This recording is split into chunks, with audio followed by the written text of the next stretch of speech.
आज बकरीद की मौके पर आए थे। सारे देशवासियों की बकरीद की ढेर सारी बधाई, बकरीद मुबारक सब लोग को। इसी सिलसिले में राज्यपाल महोदय भी आए थे और आए तो उन्होंने क्लासरूम देखे और क्लासरूम देख के बड़ा प्रभावित हुए, क्योंकि हमारे क्लासरूम में हैंडीकेप बच्चों के लिए अलग से सीटें रिजर्व थी। तो वो बहुत प्रभावित हुए और कहें कि हम आएंगे यहाँ पे ज़रूर बच्चों को क्लास लेने के लिए यहाँ पे। तो ये बहुत अच्छा लगा।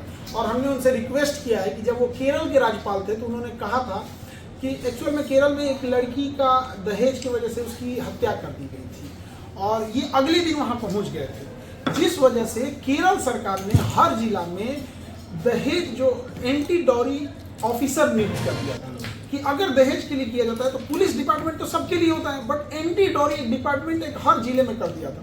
तो हमने रिक्वेस्ट किया कि एक बिहार में भी प्लीज ऐसा करा दीजिए, ताकि अगर कहीं पे हो तो वहाँ पे। और महिलाओं से भी कहते हैं अगर दहेज जैसी घटनाएं हो रही हैं तो सच वाला चीज़ कीजिएगा। कई बार हमारे यहाँ बच्चे आते हैं, उनका जब रिजल्ट होता है तो वो भी कहते हैं हमारे ऊपर झूठा केस लग गया है। तो दोनों और देखना चाहिए, सिक्के के दोनों पहलू पे, कि किसी पे फर्जी ना लगे।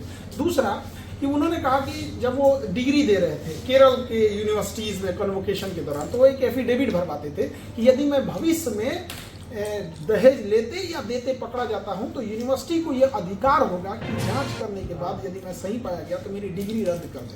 तो सरकार को भी ये करना चाहिए कि यदि दहेज वाला चीज़ें हैं तो डिग्री जैसी जो भी चीज़ें हैं तो उन सब चीज़ों को रद्द कर दे। और सरकार से तो हम विनती करते हैं कि दहेज वाली गाड़ियों के लिए सफ़ेद और येलो नंबर प्लेट नहीं, गुलाबी नंबर प्लेट दे, ताकि पता चले कि ससुर की संपत्ति पे लेके ये लहरिया कट मार रहा है। ये चीज़ ज़रूरी है ताकि एक लड़की के जो पढ़ाई लिखाई पे खर्च हो सके, ना कि उसके दहेज पर। सत्तू की रोटी। जी नहीं, हम तो बदले से मजा भी बहुत अच्छा है, पर हम तो गेहूँ नहीं खाते। तो कोई दूसरा ना, ज्वार हो, जो बाजरा हो, कुछ ही हो, बेसन हो। सर सबसे बड़ा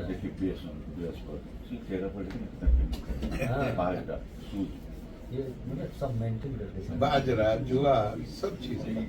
आज की जनरेशन इस सब चीजों से दूर होते जा रहे हैं। दूर होते नहीं, मुझे लग रहा है काफी लोग अब ले रहे हैं। अब हाँ, दिल्ली में बहुत सारी वो खुल गई हैं ऑर्गेनिक फूड की दुकान। जी सर। तो लोगों में जागरूकता बढ़ रही है। अब तो लोग मिलेट्स की ओर धीरे धीरे। क्या सब्जी? परवल का पकौड़ा।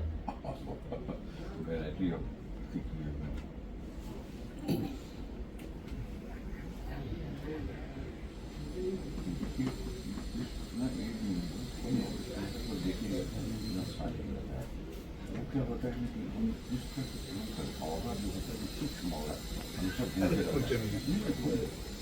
अब हम आपसे इजाजत। अरे बहुत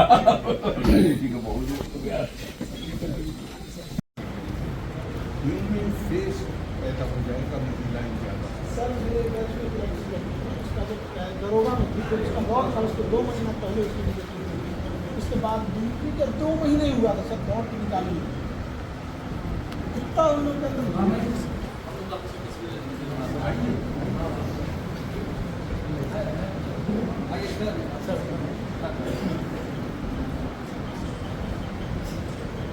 हो गया ना?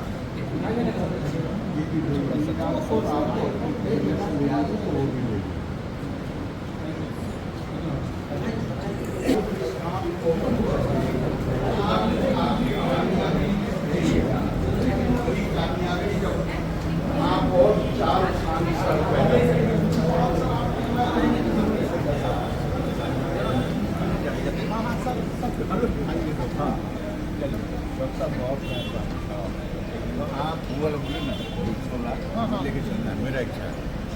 हो जाएगा वहाँ पर। आप जो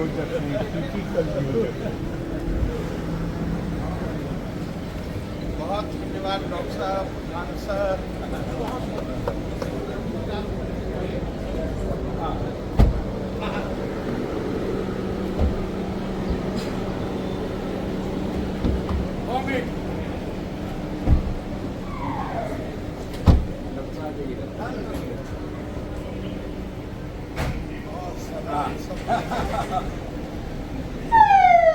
सर उम्मीद करें कि बच्चों के लिए भी आएंगे सर। जरूर जरूर जरूर। पक्का मैंने वादा किया है, बहुत एक बार नहीं ज्यादा आऊंगा। बहुत शुक्रिया, तब तो हमको हम सबसे खुशनसीब हैं इस राज्य में। हम जरूर आएंगे भाई, बच्चों से इंटरेक्शन इससे बड़ा मदद। जी जी सर, वो लोग भी बहुत एक्साइटेड हैं। बिल्कुल मैं आऊँगा, आप डेट तय करो, मैं आऊँगा। जरूर सर, जुलाई में आ जाऊँगा। बिल्कुल सर। तब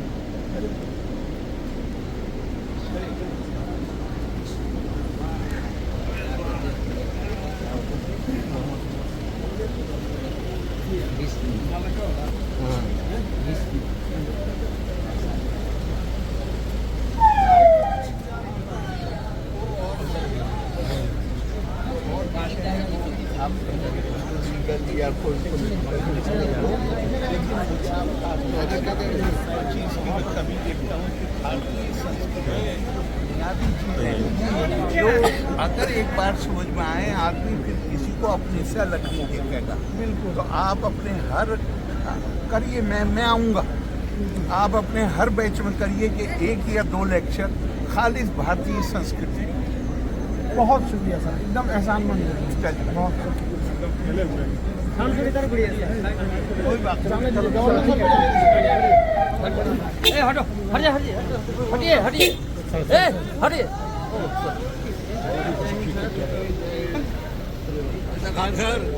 राजा जी बहुत अच्छा लगा।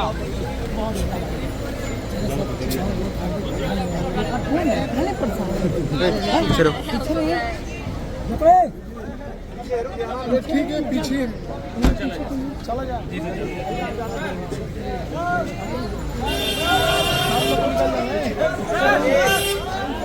अभी रुको।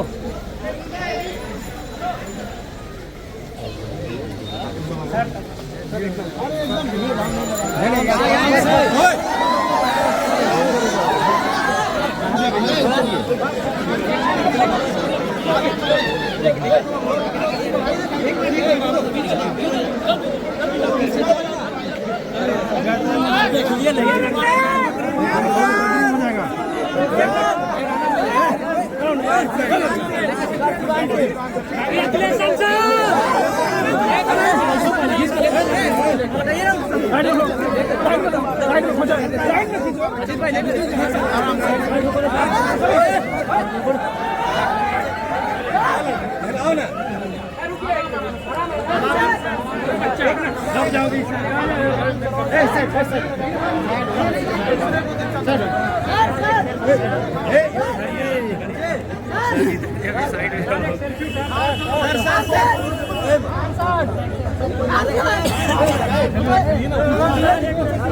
सर, अरे तिवारी भैया बोल रहे हैं, भीड़ हो जाएगा, उमड़ जाएगा।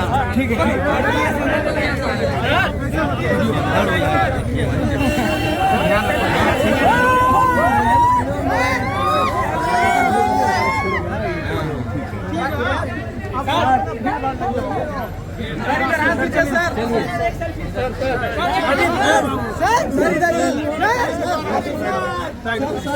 साइड हो ना यार,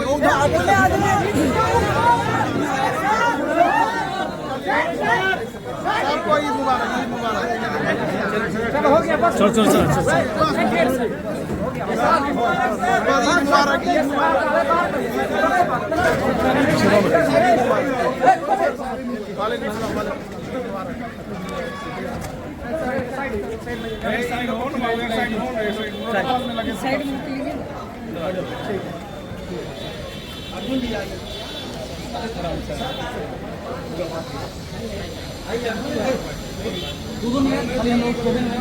इसमें एक ही कंफ्यूजन था। पिछले 5 दिन से हम अखबार के माध्यम से, टीवी चैनल के माध्यम से अपने समाज की जो आवाजें आ रही थी, ये आवाजें आ रही थी कि अगर व्यापारी आयोग बनेगा, व्यवसाय आयोग बनेगा, उसमें माननीय अध्यक्ष या सदस्य होंगे वो किसी भी जाति से होंगे, चूंकि व्यवसाय करने वाले सब जाति होंगे। इसी बिंदु पर जो आप लोग की मांग हुई है, उस मांग के क्रम में माननीय प्रदेश अध्यक्ष जी स्पष्ट तौर पर कह दिए हैं कि माननीय मुख्यमंत्री जी से हमारी बात होगी, 1-2 दिन में कैबिनेट की बैठक होगी, अकेले कुछ होता नहीं है, कुछ काम को सर पर छोड़ दीजिए, घोषणा किए हैं तो इनकी जवाबदेही है। ये इन्होंने स्पष्ट कर दिया कि कोई नाम अगर तय हो गया है उसमें किसी भी सदस्य और अध्यक्ष का नाम का नामाकरण होगा वो आपका बहस होगा। आगे बढ़िए, आगे बढ़िए, आगे बढ़िए। और इस पर रंजीत बाबू हमारे जिला अध्यक्ष सिवान से आए हुए हैं, रोशन बाबू से आग्रह करेंगे कि उनके सम्मान को आज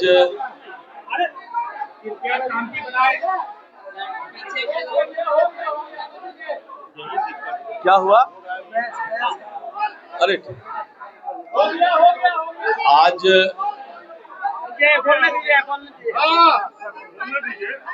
तलवार इंडिया एसोसिएशन के द्वारा जो ये कार्यक्रम आयोजित किया गया है, मैं अपनी शुभकामनाएं देता हूं।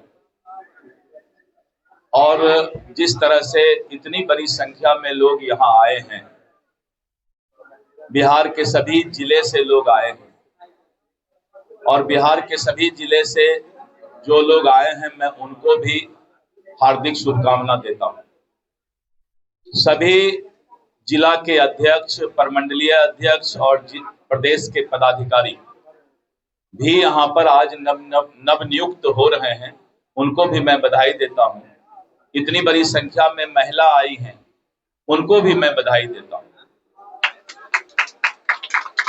और यह एसोसिएशन मजबूती के साथ आगे बढ़े, कलवार समाज की आवाज उठाए और कलवार समाज एकत्रित होकर अपने अधिकार और सम्मान के लिए लड़ाई लड़े, जिससे कि उनको अधिकार और सम्मान मिल सके। बहुत बहुत धन्यवाद। आगे शुरू कीजिए। सर से आप लोग बात को समझिए। देखिए, नेताओं को बात का समझना चाहिए। इस पर खंडन दिल्ली का भी अपने कागज में लिख के दे अनुरोध है कि शांति 2 मिनट हुई, हम बता रहे हैं। किया के द्वारा बहस नहीं होता है, जब भी होगा तो व्यापार या व्यवसाय आयोग होगा। ऐसा कहीं पिछड़ा आयोग होता है, जाति का आयोग नहीं। ठीक है सर, उनको नहीं समझ तो क्या हुआ? बोल रहे हैं कि सर व्यवसाय का मतलब सर जब घुस जाएगा, आप बहस आयोग करिएगा तो बढ़िया रहेगा। नहीं, उसमें एक मिनट भाई, आप लोग के डिमांड को माननीय अध्यक्ष क्या है बोल रहे हैं।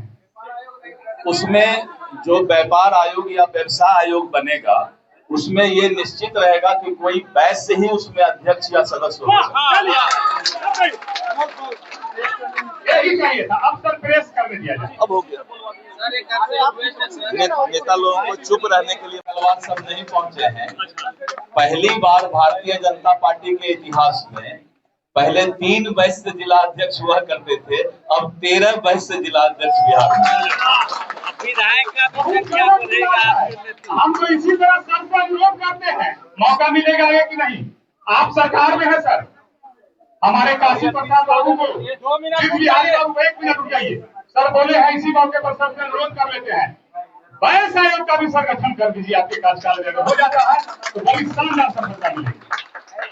अभी यहाँ पर पूरे पटना के प्रेस आए हुए हैं और वैश्य आयोग का मांग करीब 15 वर्षों से बिहार में हो रहा है कि वैश्य आयोग बनना चाहिए। आयोग जब बन जाएगा तो वैश्य समाज के जितने भी समस्या है, उस समस्या का हल उनके बेटा बेटी से लेके उनके जीवन और व्यापार का, ये जब आयोग बनेगा तो उसका फायदा होगा। और ये आयोग जब भी बनता है तो सरकार पूरे कैबिनेट में फैसला लेकर बनाती है, लेकिन आप लोग का इतना मांग है तो आज मैं घोषणा करता हूं कि 3 दिन के अंदर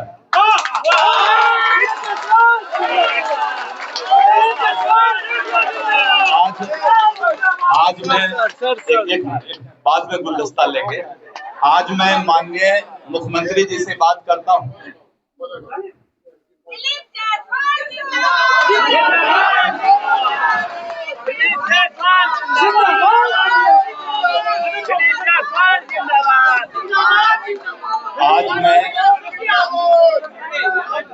आज मैं माननीय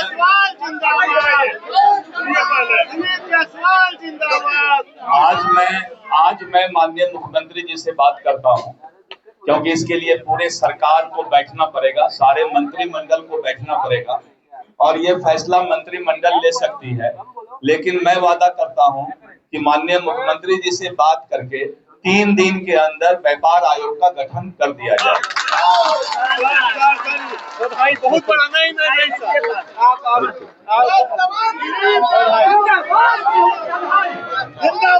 जिंदाबाद जिंदाबाद जिंदाबाद। समग्र कलवार का विकास देखिए, अभी मंच पर हमारे मंचासीन हुए हैं मदन चौधरी जी मुजफ्फरपुर से, ताली बजा के स्वागत कीजिए। और मदन बाबू हमारे पूर्व जिला पार्षद हैं और राष्ट्रीय जनता पार्टी गठबंधन का एक घटक दल है राष्ट्रीय लोक सेवा मोर्चा, उसके प्रदेश अध्यक्ष हैं। हम सम्मान करते हैं आदरणीय अतिथि का और हम आप लोगों से आग्रह करते हैं कि उनके मंच पर रोशन बाबू मदन बाबू को बुके, मेमेंटो और मेमेंटो से सम्मानित करें। क्या शुरू कर दे? आदरणीय मदन बाबू। अब एक मिनट रुक जाओ, अब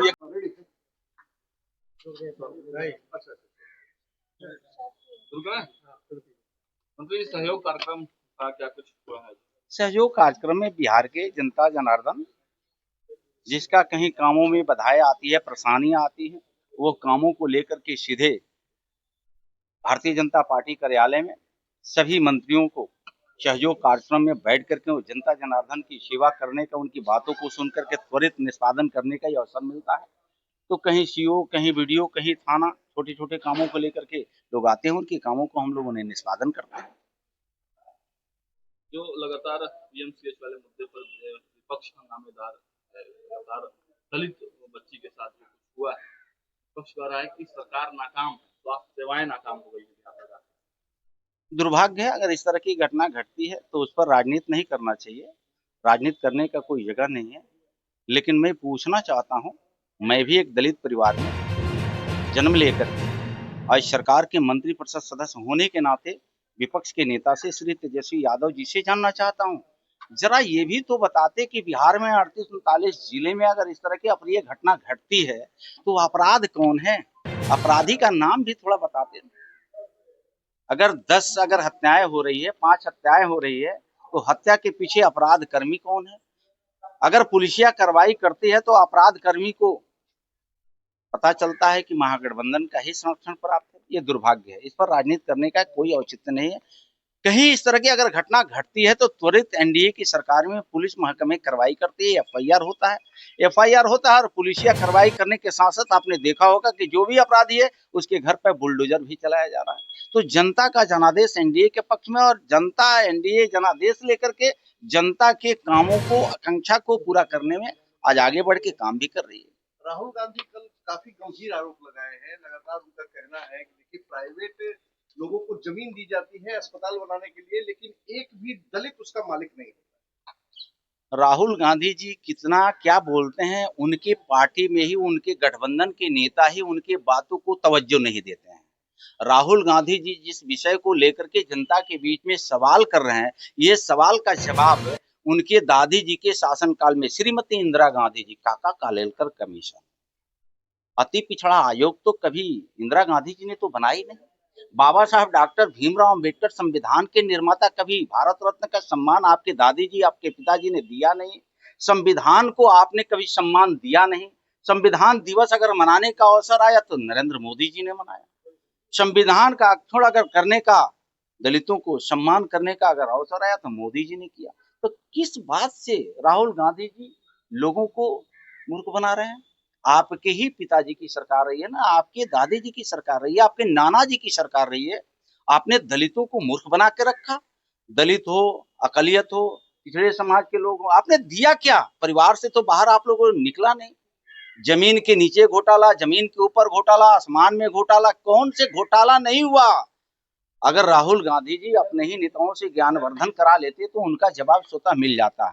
लेकिन अब बिहार के या देश की जनता को, भोली भाली जनता को झांसे में रख करके सत्ता में वापस आना चाहते हैं, तो बिहार की जनता अब झांसे में किसी को आने वाली नहीं है। देश के नेता नरेंद्र मोदी जी, राज्य का नेता नीतीश कुमार जी के नेतृत्व में ये चौमुखी विकास हो रहा है। विकास के नाम पर समाज आगे बढ़ रहा है। विकास ही सर्वोपरि मान के जनता अपने जनादेश देती है। सर एक अंतिम सवाल तेजस्वी है। यादव के साथ जो सड़क हादसा हुआ उस पे रोहिणी आचार्य का कहना है कि ये साजिश के तहत किया गया है, इस पे क्या बोलेंगे? अब एजेंसी उनके पास होगा, कोई रिपोर्ट आ गया होगा, वो एजेंसी उन्हीं के घर में होता है, तो शायद इसकी जवाब तो वही दे सकती है। अगर इस तरह का अगर साजिश का खुलासा करें। सर एनडीए में सीटों का बंटवारा की कब तक चर्चा है, कब फाइनल हो जाएगा? ये महागठबंधन के लोग पहले अपना निपट लेना।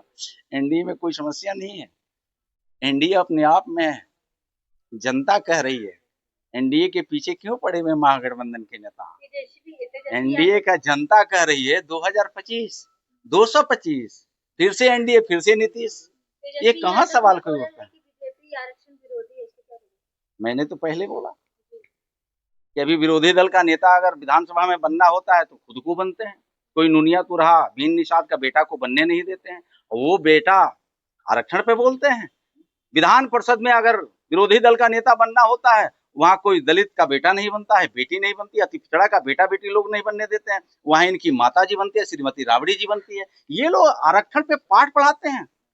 एनडीए के सरकार में ही गरीबों, दलितों, शोषितों, अकलितों का सम्मान मिलता है। संविधान के प्रदत्त अधिकार को गरीबों के बीच में अगर देता है तो एनडीए शासन में मिलता है।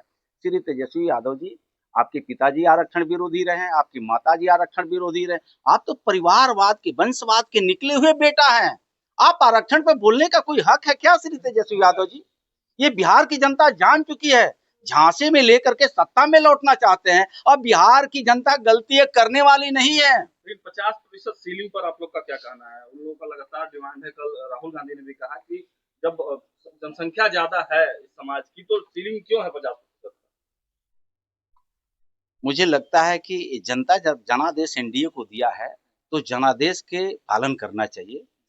जिस तरह से बेचैन, व्याकुल श्री तेजस्वी जी हो करके सत्ता को बदनाम करके सत्ता में वापस आना चाहते हैं, संभव नहीं है। आप लोगों का क्या सोच है? भाजपा क्या चाहती है? मैंने तो कहा, का सीलिंग टूटना चाहिए। मैंने तो कहा जनता जनादेश एनडीए के पक्ष में दिया है।